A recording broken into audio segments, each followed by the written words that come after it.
Ich konnte nicht warten, bis eine Party oder ein Tanzanlass losgeht. Ihr könnt einfach da eine Party machen. Da Ja, hat es ein bisschen Alkohol. Ja, also es braucht eigentlich keinen Grund zum Feiern. Eben. Also du kannst feiern, weil du Feierabend hast am Montag. Wie wir das gemacht haben, ist es so ein ereignisbehaftetes Ding. Und darum ist ja dann auch die Freude auf so ein Feiern da gewesen. Fasnachtsanlässe, weiss ich, das sind die grössten Anlässe. Die haben etwa bis um 1:30 gedauert und dann war es fertig.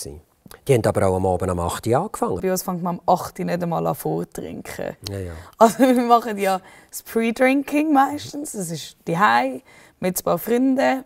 Du gehst vielleicht auf die 11 Mal in eine Bar zuerst. Wie langweilig. Weißt du, was ich spüre?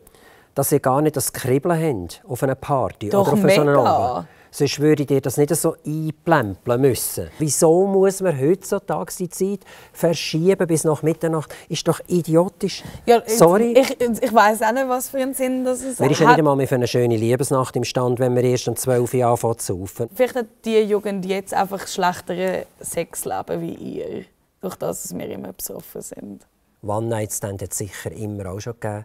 Aber ich meine, ganz früher war es so, wenn du irgendwo übernachtet hast und du bist am nächsten Tag auf einem Bus, jetzt hat dich jemand Bekannter getroffen, dann hast du gedacht, oh, was denken jetzt die, wo ich übernachtet habe? Haben die dem auch Walk of Shame gesagt?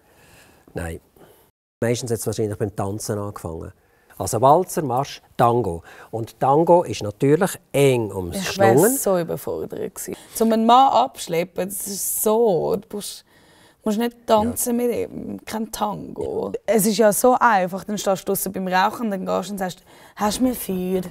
Wenn ich jetzt so vergleiche, Lynn, und ich hätte die Möglichkeiten mit dem Ausgang gehen wie du, für mich ist es dann einfach nicht ein richtiges Feiern. Es ist ein grundloses ein bisschen Zusammenhocken, ein bisschen blöd, ein bisschen inhaltslos. Also ich habe immer Freude, wenn ich in den Ausgang gehen kann. Es klingt so einfach und ich mache es mega gerne. Und ich kann mir auch so nicht vorstellen, früher gelebt habe, weil ich liebe auch die Morgen, wo du vom Club rausläufst und es ist hell draussen und du denkst einfach so, oh. Herrlich.